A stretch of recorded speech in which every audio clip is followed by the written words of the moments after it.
Hello everyone. Yes, and we've had a lot of data out in Australia today as the Australian dollar and the Australian stock market collapse, as I actually forecast, but that's not the point.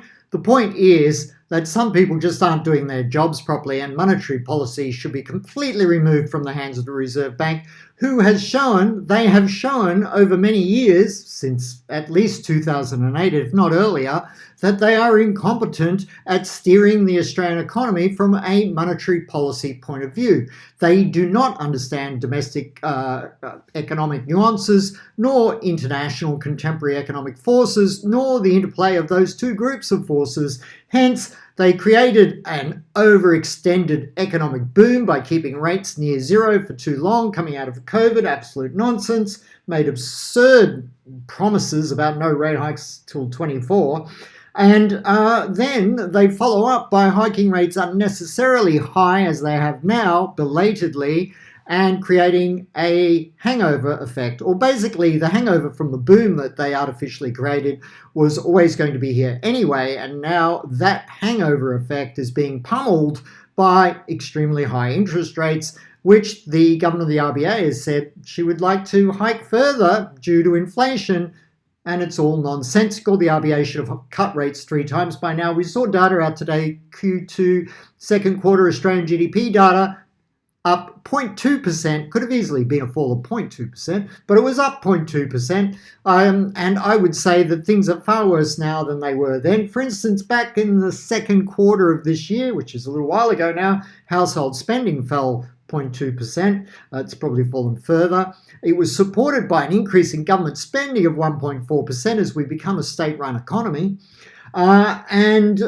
Basically investment fell 0.1%, but really in the real world that's flat. Investment was flat. Services exports rose 5.6%, and a lot of that was education-related travel, read disguised immigration.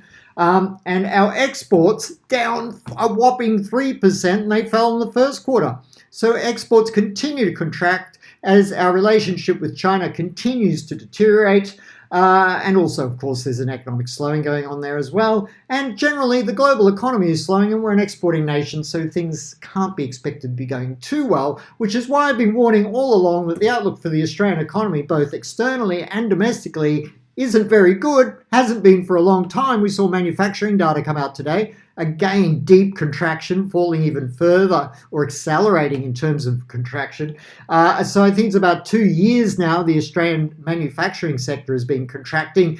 That ranks as a depression. So in case you're wondering how the Australian economy is, manufacturing is in a depression, for starters.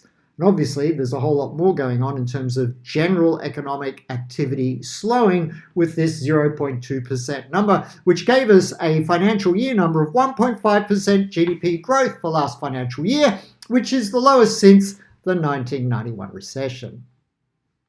And the RBA is talking about raising rates. Well, they won't be able to.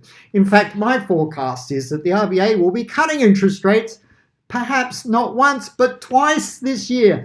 And it doesn't matter at all that they don't think they'll be doing it, because they rarely know what they'll be doing in the future, because they're always chasing what the real economy does, not understanding it in real time, because they're statisticians. The people who get promoted are statisticians. They're people who study data from the past, work and then explain the obvious in a pompous way after the event. They're not people with imagination. They're not creative people. They can't look ahead to things that don't exist yet and understand what those forces might be. They're not just not capable of doing that. So it's not an institution that's capable of doing its job, which is proven again and again. I actually think monetary policy shouldn't be, as is the current plan, change the charter, change how it's done within the RBA. It should be taken out of the RBA, because the RBA is hopeless at it. Why do we keep letting them do it?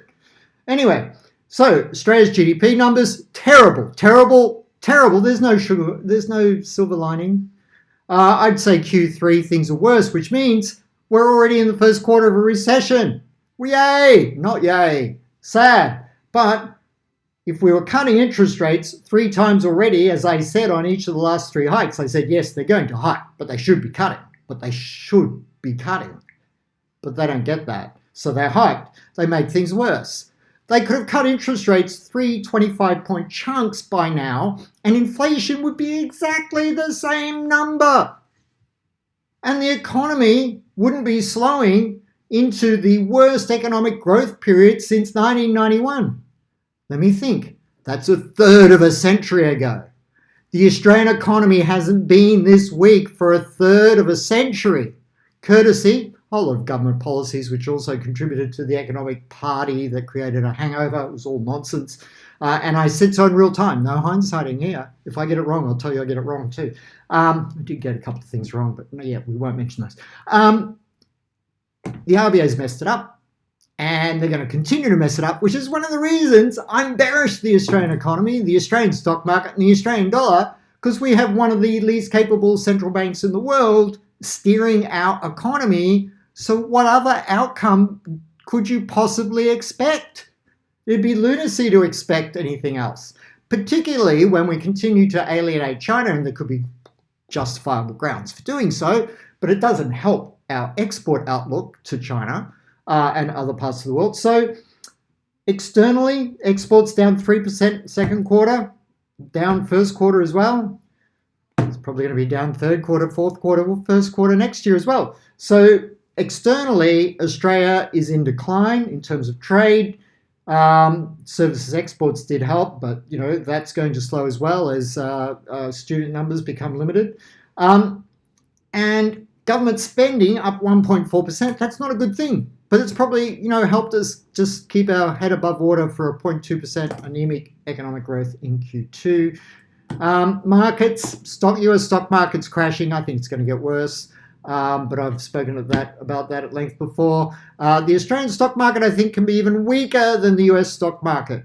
And the Australian dollar, really, if the US dollar starts to strengthen on just a bounce back from after being sold off, if the US dollar starts to strengthen on increased geopolitical tensions, which are a higher risk than usual over the coming days to week, then the Australian dollar will just continue to fall away. Particularly when people see that exports number, which is an important part of a currency's value, how good a trading nation it is. All right, so we're still a great trading nation. I mean, that's still fantastic. It's just that it's in decline. All right, I'll leave that with you. Have a great day. Thanks very much.